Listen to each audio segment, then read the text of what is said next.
இல்லை என்கிற இந்த எதிர்பார்ப்புகளை இனி வரும் நிதிநிலை அறிக்கையிலாவது மாண்புமிகு தமிழக முதலமைச்சரும் மாண்புமிகு நிதி அமைச்சரும் ஏனைய துறை அமைச்சர்களும் தமிழ்நாட்டு மக்களின் எதிர்பார்ப்புகளை நிறைவேற்றுகின்ற ஒரு அறிவிப்புகள் இடம்பெறக்கூடிய நிதிநிலை அறிக்கையாக பிற்காலத்தில் வர வேண்டும் என்கிற வேண்டுகோளையும் இந்த நேரத்திலே நான் முன்வைக்கிறேன்.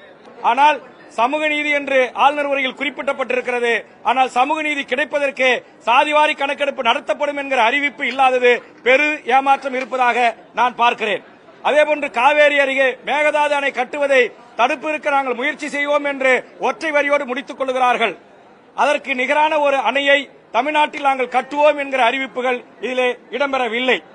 அதேபோன்று தமிழ்நாட்டில் பல்வேறு சம்பவங்கள் நடந்தேறியிருக்கிறது. அதற்கு இந்த ஆளுநர் உரையில் ஏதாவது ஒரு தீர்வு இருக்கும் என்று நாம் எதிர்பார்த்தோம். அரசு ஊழியர்கள், போக்குவரத்து ஊழியர்கள், ஓய்வு பெற்ற ஊழியர்கள் பழைய ஓய்வூதியம் திட்டம் கிடைக்கும் என்று எதிர்பார்த்து காத்திருந்தார்கள். இல்லை. பல்லாயிரக்கணக்கான ஆசிரியர் நியமனத்திற்கான அறிவிப்புகளும் ஆளுநர் குறிப்பில் இடம்பெறும் என்று எதிர்பார்த்தோம். இல்லை. அதுபோன்று பல்லாயிரக்கணக்கான செவிலியர்கள், மருத்துவர்கள் நியமனம் செய்யப்படுவார்கள், அதற்கான முன்னறிவிப்பில் இருக்கும் என்று எதிர்பார்த்தோம். அதுவும் இல்லை.